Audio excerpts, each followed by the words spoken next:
A lo largo de más de 1000 años, el santuario de Delfos fue uno de los lugares más importantes de la antigua Grecia. Situado en el centro del mundo conocido, a su templo de Apolo acudieron desde los más humildes ciudadanos hasta los emperadores más poderosos para hacer consultas a su sacerdotisa, la Pitia. Si quieres conocer todos los secretos que se escondían en este misterioso lugar de peregrinaje, este programa es para ti. ¡Empezamos!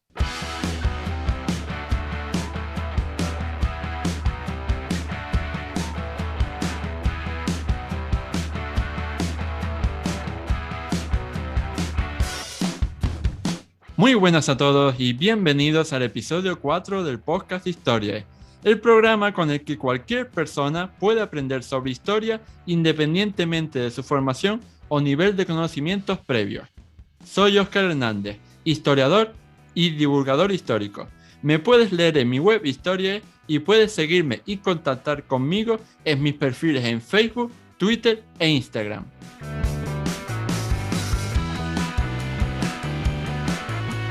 En el programa de la semana pasada, sobre los dioses del antiguo Egipto, comenzaba hablando sobre lo dañino que es para la divulgación histórica tener que soportar las basuras que fabrica Hollywood o cualquier otro medio de masas de vez en cuando. Este ataque hortera contra el buen gusto y la realidad no solo se aplica a lo oriental o lo más extraño, sino que también ha tocado el mundo greco-romano o la historia de nuestro país. Sí, serie Hispania de Atena 3, me refiero a ti. Así que por ello, en este programa me voy a centrar en uno de los temas no militares más fácilmente manipulables de la antigua Grecia, el famoso oráculo de Delfos. Y esta vez no estoy solo. Para abordar la vida diaria y la historia de este lugar tan emblemático, he llamado a mi buen amigo Alberto Escudero, quien, además de ser graduado en historia y colaborador ocasional de historia, también es un gran friki del mundo griego antiguo. ¿Qué tal estás, Alberto? Buenas noches, Óscar. Pues mira, la mar de bien, encantado de compartir este espacio por primera vez contigo. Y nada, a ver qué sacamos de provechoso hoy, ¿no? Seguro que mucho, seguro que mucho. La verdad es que Seguro. es un tema que yo creo que puede tener mucho jugo que extraer, ¿no crees? Sí, exacto. Además, es un tema bastante conocido, pero no obstante, los detalles más íntimos no se acaban de conocer. Y yo creo que estará muy interesante por eso mismo. Pues vamos a darle un buen repaso.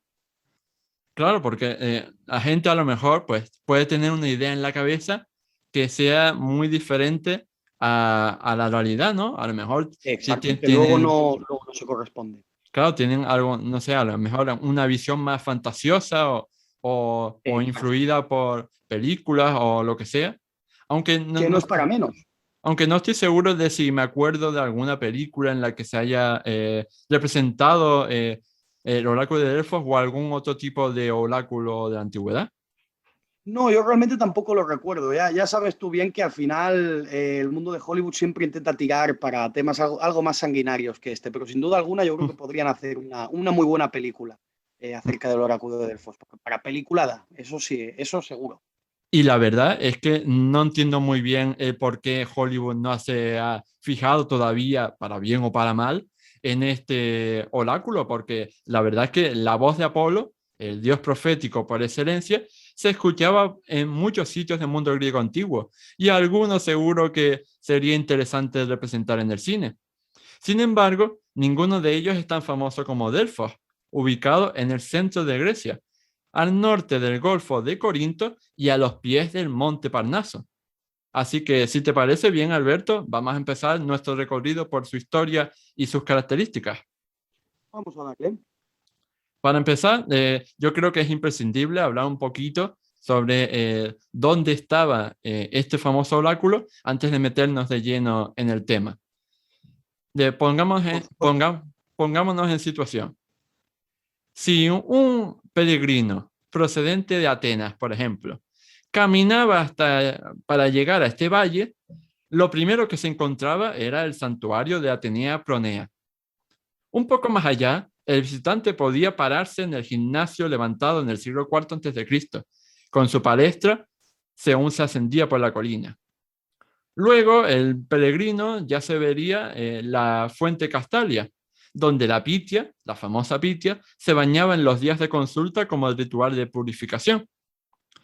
Los pasos siguientes llevaban al recinto sagrado de Apolo, rodeado por un muro para separarlo de las impurezas del mundo exterior. Se entraba a él por una puerta principal que daba a una vía sagrada flanqueada de pórticos, columnas, estatuas o monumentos en acción de gracias. Aquí estaría, entre otros muchos, el grupo escultórico creado por los atenienses en honor a la victoria en la batalla de Maratón, o la estoa de los espartanos. No obstante, hay que decir que el tesoro más ornamentado expuesto en este lugar fue el de los Cifnios, cuyo friso representaba el juicio de París, la gigantomaquia y la asamblea de los dioses. Otro templete importante que se encontraría el peregrino que visitara el lugar fue el conocido como Tesoro de los Atenienses, situado justo al lado del edificio que albergaba la Baulé, es decir, el Consejo de Delfos. Por último, antes de llegar al templo de Apolo propiamente dicho, este visitante se topaba con el altar de la isla de Quíos. Más allá de este, en ascenso, destacaba aún dentro del recinto sagrado el gran teatro de Delfos, donde se celebraban los concursos artísticos de los Juegos Pitios, y el estadio, desde el cual se puede contemplar todo el conjunto urbano. La verdad es que debía de ser una vista espectacular. ¿No crees, Vamos, Alberto? y que lo digas. De hecho, cuando a medida que ibas contando todo lo que podemos ver en Delfos, te da la sensación, imagino que a la gente que nos escuche también se la dará, de que esto era más que un santuario, era un auténtico complejo donde uno podía encontrar de todo, ¿no? Sí, sí, casi como un centro comercial, ¿no? Exacto, exacto, exacto. Pero bueno, los orígenes de Delfos al final no están tan claros como lo que realmente Delfos fue y me parecen verdaderamente interesantes porque al final estamos hablando como hemos dicho antes, ya no solo el centro del mundo griego, sino incluso del mundo mediterráneo, ¿no? Porque fue un lugar altamente venerado. Si le preguntásemos por ello a los antiguos griegos, estos nos dirían, sin lugar a dudas, que el santuario fue levantado en tiempos inmemoriales por los mismísimos dioses. El templo, según los mitos que dieron pie a estas creencias, fue construido en honor a la gran victoria del dios Apolo, hijo de Zeus, contra la serpiente Pitón, una especie de ser monstruoso que, según interpretaciones algo más modernas, viene a representar una clase de permanencia de antiguos cultos preolímpicos, es decir, antes de que en estas zonas se adorase de forma generalizada a los dioses olímpicos, que se ven sustituidos paulatinamente por las nuevas figuras llegadas desde otras tierras, como fue el caso de Apolo. Sin embargo, la arqueología, que bueno, ya sabrás tú que es algo más fiable que los mitos, nos ha demostrado que el santuario, que la antigüedad del santuario es solo eso, ¿no? Al fin y al cabo, un mito. En este sentido, el templo que hoy contemplamos es el resultado de varias reformas, proyectos e incluso catástrofes que a lo largo de toda la antigüedad clásica se fueron sucediendo en el centro ceremonial. Como comentabas, Óscar, el santuario llegó a ser tan importante que sus remodelaciones y mejoras se extendieron hasta época romana incluso, tomando como punto de partida un tiempo que, a pesar de no corresponderse con el mito, es también bastante antiguo. El primer proyecto del templo que se conoce data aproximadamente de mediados del siglo VII a.C., en época de la Grecia arcaica, cuando dos arquitectos legendarios, Trofonio y Agaménides, que sus padres se debieron quedar bastante a gusto, diseñaron la supuesta estructura, la supuesta primera estructura. El segundo gran proyecto fue protagonizado por una de las familias más influyentes y que imagino que será una de las más conocidas dentro del imaginario popular de la cultura griega, ¿no? Como son los Armeónidas, la familia, una importante familia de nobles atenienses y políticos atenienses, quienes reconstruyeron y perfeccionaron el templo después de la destrucción de este por un incendio a mediados del siglo VII a.C., que en palabras del famoso Heródoto, el supuesto primer historiador de su profesión, se generó, fíjate tú, por sí solo.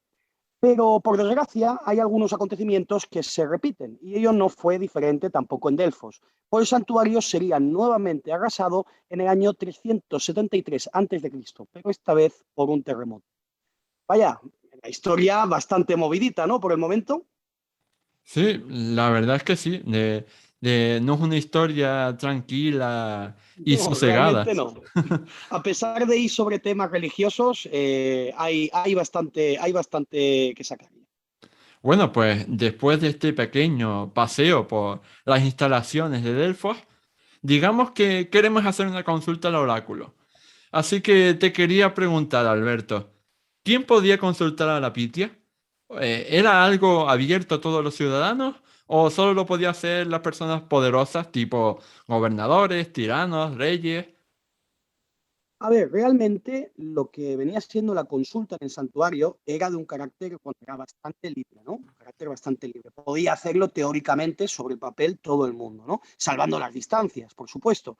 En teoría, como decía, cualquier hombre, y ojo, no mujer, aquí está la primera excepción, y ello a pesar de que la Pitia era, en efecto, pues, una mujer, podía acudir a título individual o como representante de una comunidad específica al santuario a realizar sus consultas. Aún así, el proceso, como es evidente, pues tenía una serie de costes directos e indirectos, por lo que las consultas individuales, aunque no excepcionales, no eran la norma general. ¿Pero por qué era así? Bueno, en primer lugar, debemos tener en cuenta los precios de la consulta, que podían variar, así como la cantidad de tiempo que uno debía invertir para finalmente poder acudir ante la muy solicitada pitia. Por ello, lo más usual eran las consultas públicas, realizadas por embajadores o reyes en nombre de una comunidad e incluso de sí mismos. Algo también se debían aprovechar, ¿no? Me imagino yo. Personajes tan importantes del mundo antiguo como faraones, reyes y tiranos acudieron en no pocas ocasiones a solicitar el consejo de Apolo. Así que tan sabios no serían si tenían que preguntarle al dios, ¿no? De entre ellos podemos destacar a Creso, rey de Lidia, a políticos atenienses como Solón o Clístenes e incluso a tiranos como los Pisístrates. Pero claro, uno también debe preguntarse si eran tan habituales dichas consultas. ¿No es así, Óscar?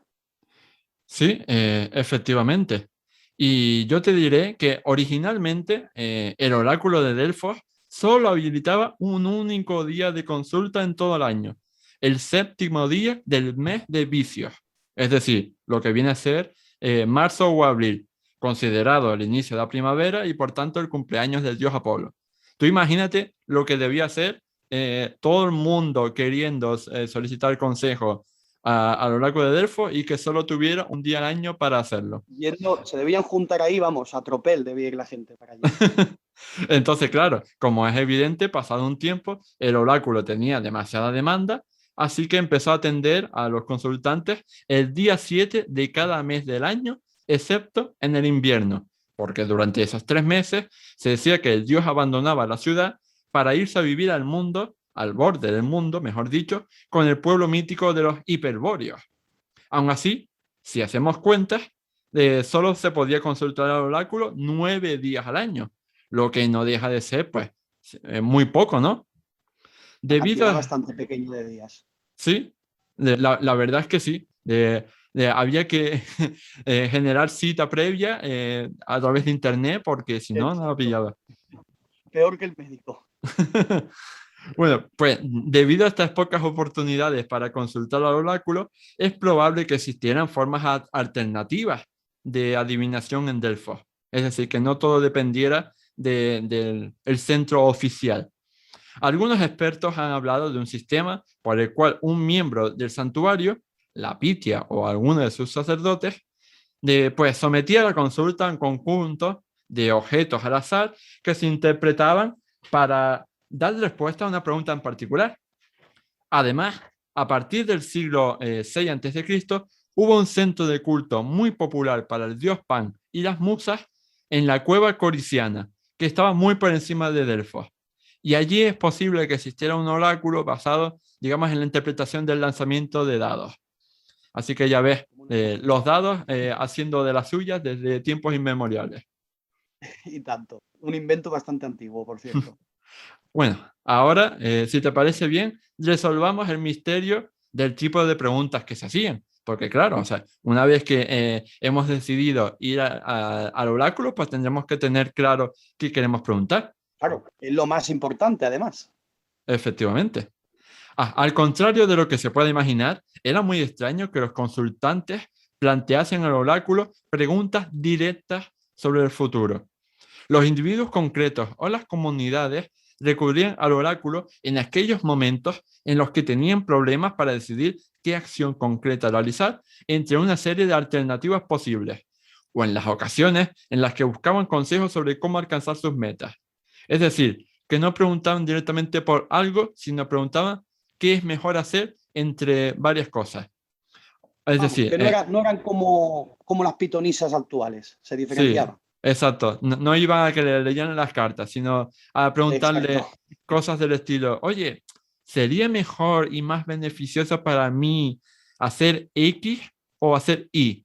O también le pueden preguntar cosas del tipo, ¿a qué Dios le debería rezar antes de hacer X cosa?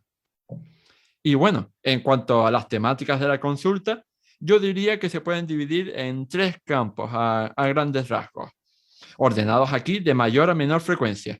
Primero, evidentemente, las decisiones religiosas, es decir, todo lo que tiene que ver con fundaciones, sacrificios, nuevas leyes, rituales, etc.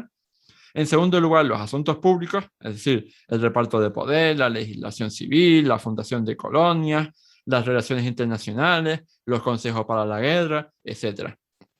Y en tercer lugar, los asuntos de la vida cotidiana, lo que viene a ser todo tipo de consejos sobre relaciones sexuales y maritales o sobre las carreras y profesiones de las personas, avisos de muerte, avisos de eventos futuros, indicaciones sobre viajes o migraciones, etc. Aunque cabe aclarar que fuera cual fuera la pregunta, todas iban dirigidas a la Biblia, ¿verdad, Alberto? En efecto, la norma dictaba que así debía ser. Las consultas, de hecho, se realizaban a la pitia, que solía ser una mujer virgen, aunque según algunas fuentes clásicas este precepto se pudo haber cambiado. No obstante, también hemos hablado de la gran afluencia de fieles y de las relativas pocas veces que la pitia podía ser consultada, unas 9 veces al año. Ello, unido a una alta demanda, pues naturalmente provocaba que en ocasiones se instruyesen hasta 3 pitias que al unísono se encargaban de satisfacer las diferentes dudas o quejas que los fieles tenían respecto a sus vidas o comunidades. Además, yo creo que hemos de tener en cuenta que la pitia no actuaba en lo absoluto en solitario. Era ella, al fin y al cabo, la que recibía los supuestos designios de Apolo, pero tras su trabajo se encontraba todo un séquito de sacerdotes que seguramente, ya que no poseemos gran información sobre ello, se encargaban de velar por el correcto funcionamiento del templo y de la labor consultiva. O sea, podemos decir que había todo, dicho así en pocas palabras, todo un tinglado montado alrededor de estas consultas a esta pitonisa, ¿no? Sí, así es. La verdad es que, como tú dices, se lo tenían bien montado y el Sí, negocio, estaba bien pensado. sí, Negocio sí, había, de eso no cabe duda. sí, y el negocio, y fíjate tú si estaba bien montado, ¿no? Que sobrevivió como 1000 años. Así que, Exacto, que eso es ya lo más ves. importante. Lo más importante, sí. Así que, bueno, para nuestros oyentes vamos a hacer un breve repaso. Ya hemos hablado de los edificios presentes en Delfos, del templo de Apolo, de quiénes eran los consultantes y quiénes los consultados, o de qué se consultaba y cuándo. Por tanto, falta aquí hablar de la cuestión más esperada por todos los oyentes, es decir, el cómo. ¿Cómo se llevaba a cabo una consulta? Pues bien, en los únicos 9 días anuales destinados a la consulta oracular, la jornada se desarrollaba de la siguiente manera. La Pitia iba al amanecer a la fuente Castalia para bañarse como el ritual de purificación. Luego entraba en el templo para quemar una ofrenda de hojas de laurel y harina de cebada al dios Apolo, seguramente acompañada de una oración a todos los demás dioses locales. Al mismo tiempo, los sacerdotes se aseguraban de que el día fuera propicio para realizar la consulta. ¿Y cómo lo hacían? Pues yendo a la parte más profunda del templo para bañar a una cabra en agua fría y ver su reacción. Si la cabra temblaba de frío, indicaba que Apolo estaba de acuerdo con que se le consultara. Entonces se sacrificaba la cabra en un gran altar en el exterior para que todo el mundo en Delfos supiera que se iban a hacer consultas ese día. A estas alturas, a lo mejor más de uno se estará preguntando, oye, ¿y qué pasaba si la cabra no temblaba? Pues, en este caso, el historiador Plutarco, de la antigüedad, decía en sus escritos que los sacerdotes, si veían que la cabra no temblaba, pues ahí le hacían una media tortura china porque insistían en empaparla una y otra vez con Claro, agua fría hasta que temblara. Además, es que si no temblaban no había consulta, y al ser solo 9 veces al año, pues claro, eso significaba un montón de pérdidas, seguramente. Claro, claro, o sea, los sacerdotes ahí no estaban para jueguecitos, no, que no iban a Exacto, sí, permitir sí. que una cabra les troleara. Totalmente, totalmente. Bueno, pues mientras la Pitia y los sacerdotes hacían esto, paralelamente los consultantes estaban pasando por otro procedimiento. Antes de nada, se purificaban también con agua de las fuentes de Delfos. Luego se fijaba el orden a seguir en las consultas de acuerdo a unas estrictas reglas. Por ejemplo, si había habitantes de Delfos en la cola, estos serían los primeros en ser atendidos. Después le llegaba el turno, por este orden, a los griegos cuya ciudad formara parte del Consejo Supremo de Gobierno, la llamada Liga Anfictiónica, al resto de griegos después y a los no griegos. Y sí, has oído bien, perfectamente. El gobierno de Delfos se le llamaba la Liga Anfictiónica. De hecho, si lo pronuncias bien a la primera, te regalan una chapa. Para los griegos Dentro sería de... más fácil. Sí, sí, sí, porque la verdad es que el nombrecito tiene tela. Tiene tela, sí, sí. Después, mira, también dentro de cada uno de estos grupos había formas para conseguir los primeros lugares mediante un sistema conocido como promanteia, que significaba literalmente el derecho de consultar el oráculo por delante de otros. Este privilegio era otorgado por Delfos a individuos o ciudades como agradecimiento por una nación en particular o como reconocimiento de la estrecha relación que tenían. Es decir, era como una especie de pase VIP que concedían por servicios extraordinarios a Delfos. Oye, que tú te has portado muy bien con nosotros. Pues toma, te damos un billete dorado para que tengas pase VIP. Un premio. A su vez, si dentro del mismo colectivo había varios consultantes con este pase VIP, con esta promantella, pues entonces se decidía a suerte quién de los beneficiados pues iba primero, con el mismo método de sorteo que establecía el orden de todos los demás dentro de la misma sección que no tenían la promantella. Así es. Y bueno, y una vez realizado el orden de consulta de los interesados, que tenía su tela particular, estos debían formalizar ya el nombrado pago, ¿no? Porque al final todo esto, pues, no dejaba de costar dinero y no dejaba, en cierta parte, de ser también una especie de negocio. Este se hacía siguiendo varios procedimientos que eran al mismo tiempo ritualísticos y que formaban parte de toda la ceremonia. Y los precios de cada procedimiento, ya que en cada procedimiento se costeaba algo, podían variar, como hemos dicho antes, en función de si el consultante era un particular o representaba, en este caso, a toda una ciudad o a una comunidad. Primero de todo, el interesado compraba una especie de galleta. No nos pregunten a nosotros en concreto de qué estaba hecha porque no lo sabemos, pero bueno, lo que sí que sabemos es que esta galleta se quemaba en un altar exterior. A mí, fíjate, realmente lo que más me fascina es cómo llegaban a la conclusión, que esto la antropología tendría mucho que decir, ¿no? Pero cómo llegaban a la conclusión de que debían hacer esto, ¿no? Antes de entrar, pero bueno, eso ya es para otro programa. Después, y una vez se superaba este primer paso, el interesado podía entrar al interior del templo, pero aquí aún no acababan los costes que estos tenían que, digamos, abonar. El segundo y último gasto mínimo, además de las ofrendas voluntarias que libremente estos podían ofrecer, era de costear el sacrificio de un animal en el altar del interior del templo. Y para comodidad de los fieles, y por qué no, negocio también del santuario, este animal podía comprarse por un módico precio en el mismo Delfos. Pero, y aquí está lo interesante, no todo eran gastos, pues había unos pocos privilegiados, los VIP, estamos hablando de los VIP de nuevo, como fue el caso del propio rey Creso de Lidia o los sacerdotes de Asclepio en la isla de Kos, patria de Hipócrates, que estaban exentos de pagar coste alguno, al menos en lo que venía siendo el interior del santuario. Sí, ya ves que siempre ha habido gente privilegiada en el mundo que va por ahí pensando que es mejor a los demás.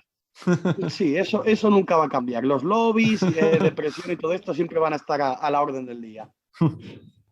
Quiero destacar aquí que era de suma importancia ejecutar correctamente todas las fases del ritual antes de comunicarse con Apolo, pues de lo contrario el dios podía enfadarse y provocar grandes desgracias, incluida la muerte de la Pitia y el consultante. Por ejemplo, en una de sus obras, el famoso dramaturgo Eurípides, uno de los más famosos de la historia griega, advierte a los lectores: si ofrendes el pastel de miel ante el templo y deseas preguntarle algo a Febo, avanza hacia el altar. Mas antes de que la oveja haya sido sacrificada, no te aproximes al recinto del templo. Respecto a los peligros para la Pitia, el historiador antiguo Plutarco señala la historia de una Pitia a la que obligaron a trabajar contra su voluntad y, enseguida, a las primeras respuestas, era evidente por la aspereza de su voz que no comunicaba y estaba llena de un espíritu maligno. Finalmente, completamente trastornada, hacia la salida se tiró al suelo y vivió solo unos pocos días. ¡Chan, chan, chan! Qué misterioso, ¿no? Yo me pregunto, Hombre, Alberto, bastante, bastante. ¿qué le habrá pasado a esta pobre mujer para que Plutarco contara esto? Hombre, pues vete tú a saber. Quizás Plutarco podía exagerar un poco, porque ya sabes tú bien, también como yo, que las fuentes hay veces que hay que cogerlas con pelos. Pero sí, sí, realmente Sí, debía ser un procedimiento, como estamos viendo, bastante, bastante riguroso. sí. De eso no cabe duda. Pero bueno, hablando de Pero bueno, procedimientos, no hemos mencionado pues lo más, la chicha del asunto, ¿no? sí, ¿Cómo exacto, era el punto principal. Sí, sí. exacto, el trance? O sea, ¿qué El trance, sabemos? el trance. Exacto, ¿qué sabemos del trance de la Pitia, Alberto? Pues sí, y que lo digas, el trance de la pitia no lo hemos mencionado y además es lo más importante y sin lugar a dudas es el proceso sagrado de Delfos, ¿no? Es el eje principal de la devoción y culto en este lugar y el motivo por el que fue objeto de peregrinaje durante 1000 años, al fin y al cabo, ¿no? O algo más de 1000 años. Pero Ujú, además de importante, el trance, como bien dices, Oscar, es también el aspecto más desconocido y misterioso del culto. De hecho, existen tantas hipótesis que a veces se hace verdaderamente difícil discernir cuál puede ser la más adecuada. Por este motivo, ninguna de ellas, creo yo, puede ser tomada como verdaderamente cierta hasta que existan un mayor número de pruebas, ¿no? Aún ujú, así, ello no nos va a impedir fascinarnos un poco con lo que se ha llegado a proponer en base a pruebas, que algunas de ellas pues, resultan ser bastante sólidas, ¿no? Lo que en la antigüedad se creía a este respecto y se decía era que era el propio Apolo, el dios Apolo, el que insuflaba su fuerza a la Pitia para que ésta se comunicase, ¿no? Para que el dios Apolo se comunicase a través de esta. Una suerte de clarividencia que el dios le concede temporalmente a la Pitia durante sus visiones y sesiones, ¿no? Otras fuentes, en cambio, afirman que desde una grieta en el suelo del Aditon, que era el lugar en el que en el interior, una pequeña habitación donde tenían lugar estas consultas y estas experiencias, ¿no? de trance de la pitia, emanaba esta grieta una especie de gas que los antiguos griegos llamaban pneuma, que, según nos cuentan, inspiraba a la pitia en sus visiones o durante sus visiones. Incluso se ha llegado a decir, fíjate tú, que era la Pitia quien bajaba a una habitación subterránea, de la que posiblemente luego se haya sacado lo de la grieta, ¿no? Una ujú. habitación que era subterránea respecto al Aditon, que era esta habitación, y donde la Pitia encendía unos fuegos que eran los que supuestamente causaban estos gases, ¿no? Respecto a estas investigaciones, valga la redundancia, más modernas, del mediado del siglo XX, han descartado esta posibilidad de forma temprana, yo también creo, tras determinar que no existían vapores de origen volcánico en esta zona. Sin embargo, y como contrapartida a estas anteriores investigaciones, en los años 80 se descubrió una presencia importante de gases como el etano, el metano o el etileno, que en espacios cerrados como el Aditon, que era una habitación pues, relativamente bastante pequeña, podrían haber provocado algún tipo de intoxicación por este tipo de gases en la pitia y por lo tanto algún tipo de ensoñación o algún tipo de trance que desconocemos, ¿no? Por otra parte, también se ha especulado mucho acerca del uso de sustancias psicoactivas y alucinógenas para provocar este trance. Se ha propuesto la inhalación del laurel o la delfa, que es una variante del laurel, para provocar este mismo trance, así como el uso del cannabis o el opio en los braseros de los que la pitia inhalaba el supuesto gas. Una propuesta que quizás esta última, ¿no? La del opio y el cannabis, puede chocar bastante, ya que el uso de, por ejemplo, el cannabis en la antigua Grecia no era lo habitual y el opio, antes que inhalarse, solía ingerirse. No obstante, en cuanto al opio, han podido encontrarse de mano de la arqueología sólidas pruebas que demuestran la inhalación de sus gases a través de pipas hechas principalmente de marfil, por lo que no sería tan descabellado. Además, y si bien es cierto que el opio no guarda relación etimológica, ni iconográfica, ni de ningún tipo con el dios Apolo, sí se encuentra cierto acercamiento entre la dormidera, que es la planta que produce el opio, y el dios Dionisos, que es, recordemos, pues un dios que guarda gran relación con el templo de Delfos, por ser este el que sustituía ni más ni menos que al dios Apolo durante los 3 meses invernales.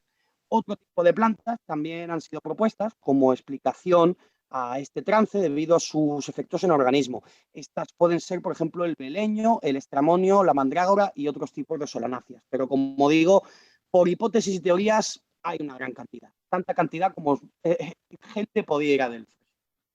Sí, y la verdad es que me parece algo fascinante, ¿no? Algo súper apasionante. O sea, imagínense lo que debe ser tener a una serie de mujeres durante 1000 años ahí colocándose en una habitación y Sí, sí, al final, haciendo al final era eso. vaticinios colocadas. Sí, sí, es lo más seguro. De hecho, aunque cojamos la teoría o la hipótesis de los gases, también al final Mm, viene a ser una intoxicación, que es lo que muchas de las drogas vienen a provocar, o de estas sustancias vienen a provocar. Entonces, en mm, cualquiera de los casos, estamos hablando de una alteración psíquica, ¿no? Una especie de alteración psíquica. Entonces, quizás mm, lo de que vaticinaba el futuro, quizás no es cierto, ¿no? Seamos sinceros, pero el trance, lo que viene siendo el trance, posiblemente sí que lo fuese, ¿no? mm. Bueno, pues ya independientemente del método o la forma que tenía para llegar a ese estado, pues lo hacía y ya está. Se producía la Exacto, sin consulta, hacerlo lo hacía. de, terminaba la consulta y entonces el peregrino, el visitante, el consultante salía del templo con una respuesta que a lo mejor pues no la entendía, pero que era una respuesta. Y esta respuesta, básicamente, los expertos las han clasificado en 6 categorías. Las simples instrucciones, las instrucciones condicionadas, las prohibiciones y advertencias, las declaraciones sobre el pasado y el presente, las declaraciones simples sobre el futuro y las predicciones del futuro condicionadas. En general, cabe decir que las palabras de la Pitia pues eran muy concisas, pero como se puede imaginar uno, pues enigmáticas o ambiguas, lo que implicaba que fueran interpretadas a posteriori por los sacerdotes del templo. Dicha ambigüedad iba un poco más allá en ocasiones, lo que exigía por parte del consultante una interpretación adicional. Para que nuestros oyentes lo entiendan bien, por ejemplo, el orador Cicerón, uno de los más famosos de la antigua Roma, nos cuenta que el rey Pirro de Piro, en su guerra contra Roma, malinterpretó un oráculo que había recibido en Delfos y que le decía: te anuncio, Eácida, el sometimiento romano. El rey de Piro pensaba que se profetizaba, ¿no? Su victoria porque él se consideraba Eácida, es decir, descendiente de Aquiles, pero los romanos también se consideraban eácidas. Así que lo que le estaba anunciando en realidad es que sería derrotado. En definitiva, lo que ofrecía una consulta en Delfos a todos sus visitantes era la oportunidad de recibir información adicional y consejo para saber qué camino tomar ante una decisión difícil, con la tranquilidad añadida de saber que, bueno, contabas con el apoyo divino, ¿no? Que era al final lo más importante. Eso siempre ayuda, no cabe duda. Y ahora, en último lugar, Alberto, si te parece bien, yo creo que no deberíamos acabar este episodio sin plantear unas nociones básicas de la evolución histórica del oráculo de Delfos a lo largo del tiempo, ya que, como hemos mencionado en varias ocasiones, esta institución duró 1000 años. Claro, claro, y se dice pronto, porque muchas veces hablamos de cifras 1000, 2000 años como si se tratase de panes, ¿no? Pero realmente 1000 años no dejan de ser 1000 años y es ¿Mm? un periodo de tiempo bastante alargado. Y el hecho de que una institución, ya no país, sino institución, haya sobrevivido durante tanto tiempo, nos dice mucho acerca del impacto que tenía en la sociedad de su tiempo. Claro, claro. Aunque sí, debemos tener en cuenta una cosa, y es que el hecho de que durara 1000 años no significa que durante esos 1000 años fuera igual de glorioso, o igual de popular o igual de demandado. Concretamente, yo diría que su mayor periodo de esplendor, el mayor tiempo de gloria del oráculo de Delfos, va desde la Grecia arcaica de principios del siglo VI hasta el inicio de la Grecia helenística a finales del siglo IV a.C. Y si te parece bien, ahora vamos a ver con detenimiento este hilo cronológico. El periodo de esplendor de Delfos arranca aproximadamente con la toma de poder de la Liga Anfictiónica, que convierte Delfos en un centro cultural, político y comercial de fama y popularidad extraordinaria en todo el Mediterráneo. Previamente, el oráculo ya había jugado un papel fundamental en el desarrollo de la colonización griega, bendiciendo con sus respuestas a los colonos que partían a fundar ciudades en el sur de Italia o Sicilia, por ejemplo, o justificando el fracaso de aquellas ciudades que habían sido desastrosas, como lo que le había pasado al caudillo espartano Dorieo en Libia. Hasta uno de los filósofos más importantes de la historia universal, como es Platón, reconocía en uno de sus escritos la importancia de Delfos en este sentido. Decía concretamente: cuando se hace una nueva ciudad desde el comienzo o cuando se reconstruye una antigua destruida, nadie con inteligencia intentará cambiar lo que proviene de Delfos. Curioso, ¿verdad, Alberto? Sí, bastante curioso y además lo más impresionante de todo yo creo es que llegase a cautivar a una mente como la de Platón, que al final no deja de ser, como tú has dicho, un filósofo influyente y por definición una persona que en su tiempo estaba bastante adelantada. Entonces, claro, estamos hablando de una institución que se ganó la confianza de la clase intelectual de su tiempo. Eso es Mm, verdaderamente grande, ¿no? Pero realmente no solo cautivó, no llegó a cautivar solo a estas figuras intelectuales, sino que su popularidad, por el contrario, también hizo de este santuario y de su actividad un bien codiciado por los poderosos. Estamos hablando por de las figuras políticas de la época. Al fin y al cabo, un vaticinio favorable en Delfos, como tú bien sabes, tenía el potencial de legitimar casi toda acción o decisión que se tomase. Tal fue el caso de políticos, por ejemplo, tan conocidos de la antigua Grecia como Solón, quien reformó la constitución ateniense bajo el beneplácito de Oráculo. También el de la familia, que ya lo hemos mencionado, este caso de los Almeónidas, quienes además también pues, metieron dinero, ¿no? Propiamente dicho, metieron dinero en el santuario a cambio de que la Pitia o el dios Apolo le fuese un poco favorable, ¿no? También bueno, principalmente les ayudó en su disputa contra Pisístrates, que también creo que lo hemos mencionado antes, y que fue un tirano de Atenas que, por su parte, también se encargó de pedirle en su debido momento consejo a la Pitia, ¿no? De Apolo, o de Clístenes, uno de los precursores de la democracia ateniense, que consultó al oráculo en muchas de sus decisiones. Pero el oráculo también jugó un papel importante en acontecimientos tan relevantes que por otra parte estos sí que han ocupado un gran papel en el cine, como son las guerras médicas. Recordemos película 300 y demás, ¿no? Durante las cuales Delfos cambió en repetidas ocasiones de bando, mostrándose supuestamente al principio favorable a los persas para después atrincherarse en el bando griego al favorecer y al aprobar la estrategia naval de Temístocles, para lo que el oráculo supuestamente sentenció que, de forma literal, Atenas estaría protegida por muros de madera, es decir, por su fuerza naval. 50 años después, durante las guerras del Peloponeso, que enfrentaron a Esparta y Atenas en una auténtica guerra fratricida, el oráculo se mostraría, por el contrario, siempre favorable a Esparta. Aquí ya podríamos entrar en el debate de cómo influían las figuras políticas espartanas en el oráculo y si lo hacían de forma deliberada o no.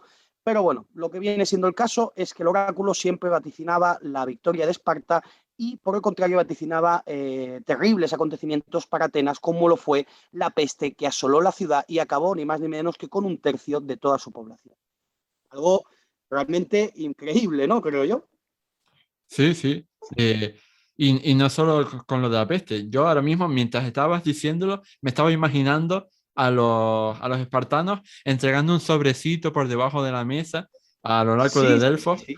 Y realmente podría haber sido así, podría haber sido así. De hecho, la cuestión de si el oráculo medizó, o sea, si estuvo verdaderamente del lado de los persas, se especula mucho sobre si recibió sobornos o, por el contrario, si en ese momento de desesperación el oráculo o bien la comunidad de Delfos veían como mejor garantía para su supervivencia el rendirse a los nuevos invasores. Pero eso ya como decíamos, es otro debate. Sí, claro, o sea, ya sabes, o sea, oye, que estos parece que van a ganar y que van a ser nuestros nuevos amos, pues habrá que Claro, rendirles pues pleitesía habrá desde el que principio. acostumbrarse. Exacto, exacto. Al final no eran tontos tampoco y no podemos culparle de ello. Al final hay que contextualizar las cosas en su tiempo y en sus circunstancias, ¿no? Sí, pero bueno, como decía yo antes, pues toda época gloriosa, toda era de esplendor, pues también tiene un fin. Y el fin de la era gloriosa del oráculo de Delfos, pues llegó cuando, al mismo tiempo, digamos, del fin de la época gloriosa de la antigua Grecia en general. Concretamente, cuando pues, algunas potencias extranjeras pues, llegaron a controlar Grecia. Para empezar, Filipo II de Macedonia, el padre de Alejandro Magno, cuando puso a todas las ciudades griegas a mediados del siglo IV, pues entonces ahí ya no había pues alternativa, ¿no? O sea, o te rendías y hacías lo que Filipo quería, o bueno, ahí no iban a pasar cosas buenas precisamente. De No, todas desde formas, luego que no. eh, de todas formas, durante esa etapa de la Grecia helenística, al principio, todavía pues, tenía bastante popularidad el oráculo. Por el contrario, su importante pérdida de popularidad va a ser sobre todo a partir de la conquista romana de Grecia, a partir del 146 a.C. Ahí es cuando se aceleró el proceso y dejando por el camino algunos episodios realmente lamentables. Por ejemplo, en el 87 a.C., el general romano Lucio Cornelio Sila saqueó los tesoros de Delfos y otros santuarios para poder financiar una guerra contra el rey Mitrídates VI de Ponto. Asimismo, a medida que pasó el tiempo, personajes tan famosos como Julio César, Pompeyo Magno, Marco Antonio o el emperador César Augusto también tuvieron alguna relación con el oráculo de Delfos, aunque siempre de forma puntual y secundaria. Claro, pero quien de verdad retornó una gran porción del antiguo esplendor al santuario fue de nuevo el emperador romano Adriano, que por otra parte era un gran admirador del mundo griego. Su administración se encargó de mejorar la zona con nuevas obras y embelleció digamos, lo que viene siendo el complejo del que antes hemos hablado, el complejo ceremonial de Delfos, con la construcción de nuevas estatuas y nuevas edificaciones. También introdujo un nuevo culto y acuñó monedas en su honor. Pero tras su fallecimiento, como suele pasar siempre, como tú mencionabas antes, acerca de cómo hay un punto álgido y luego se entra en un declive, el santuario reposó de nuevo sin pena ni gloria, hasta que según una incierta historia que no podemos corroborar, cuenta que el emperador Juliano el Apóstata solicitó una última consulta 100% completa al oráculo, es decir, cumpliendo con todos los requisitos y con la rigurosidad que se solicitaba, todo lo que uno tenía que hacer antes de consultar y para consultar el oráculo. Sí, la verdad es que no sabemos si la historia es cierta, pero desde luego llamaría bastante la atención que en esa época todavía el emperador romano Juliano el Apóstata, pues considerara, ¿no? Que el oráculo de Delfos era lo suficientemente importante como para trasladarse a Claro, Grecia para claro, consultarlo. porque una cosa era lo que considerasen fieles a título particular, ¿no? Si iba la Mm, gente de los alrededores o personas a título individual, como decimos, a consultar, y otra cosa es que vaya ni más ni menos que el emperador de Roma, ¿no? Que es ya mm, un acto simbólico bastante poderoso. sí. Sí, y bueno, a pesar de que no estuviera pasando por sus mejores momentos, el oráculo de Delfos se mantuvo abierto todo el rato, o sea, nunca cerró, y sobrevivió concretamente hasta los tiempos del emperador Teodosio el Grande, que es un emperador romano, pues bastante famoso porque fue quien estableció el cristianismo como religión oficial del Imperio Romano.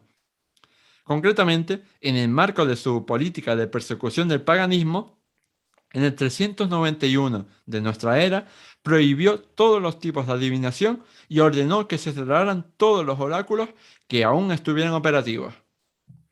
Yo solo te digo, Alberto, que a estas alturas yo soy muy hater de Teodosio el Grande, porque Este tío también fue responsable del final definitivo del último reducto de la Biblioteca de Alejandría, cosa que nuestros oyentes ya sabrán si han escuchado el programa número 2 sobre esta emblemática institución de Egipto.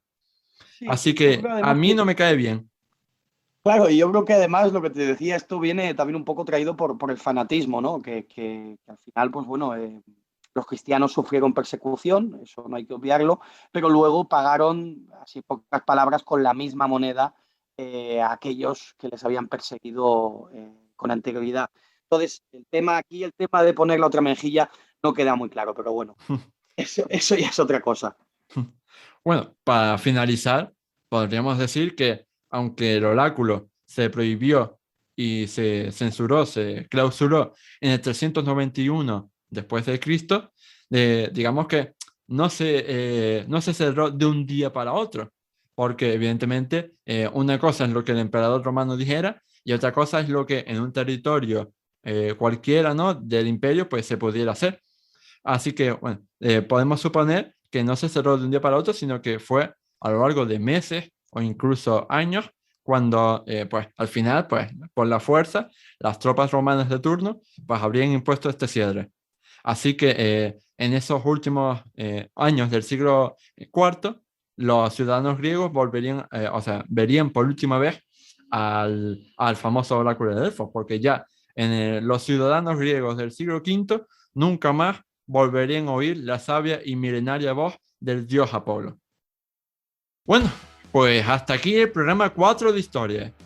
Espero que nuestra conversación haya despertado en ti un poco del interés que tenemos nosotros por el mundo de la antigua Grecia. Si quieres expresar qué te ha parecido este podcast, darme algunas sugerencias sobre temas a tratar en el futuro o exigirle a Alberto que publique más a menudo en Historia, te invito a dejar un comentario. Dicho todo esto, no me queda más que agradecerte infinitamente a ti, Alberto, el que hayas venido aquí a colaborar conmigo en este programa. Sabes que para mí eres mucho más que un simple amigo, así que esta es tu casa hoy y siempre. Oh, muchas gracias en primer lugar y nada, secundar tus palabras totalmente. Ya sabes que te aprecio un montón y aprecio un montón lo que haces, el trabajo que haces y que siempre voy a estar dispuesto a ayudarte en todo lo que buenamente nos propongamos. Y nada, lo dicho por Óscar, yo también espero que a cualquiera que nos haya escuchado, aunque seáis pocos o muchos, ya no lo sé, esperemos que muchos, os haya levantado un poquito el interés por el mundo de la antigua Grecia, que a priori puede parecer, según a quien lo vea, aburrido, a otros les parecerá divertido porque lo han visto en películas, pero ya os digo yo que es bastante fascinante. Sí, desde luego. Yo creo que cualquier tema histórico es apasionante si se sabe contar bien. Exacto. Y a ti, mi querido oyente, quería invitarte a darle me gusta a este programa, a puntuarnos con 5 estrellas si nos escuchas desde Apple Podcast, a suscribirte al programa y a compartirlo en tus redes sociales para que llegue al máximo público posible. Así, nos vemos en el próximo programa de Historia. ¡Hasta luego!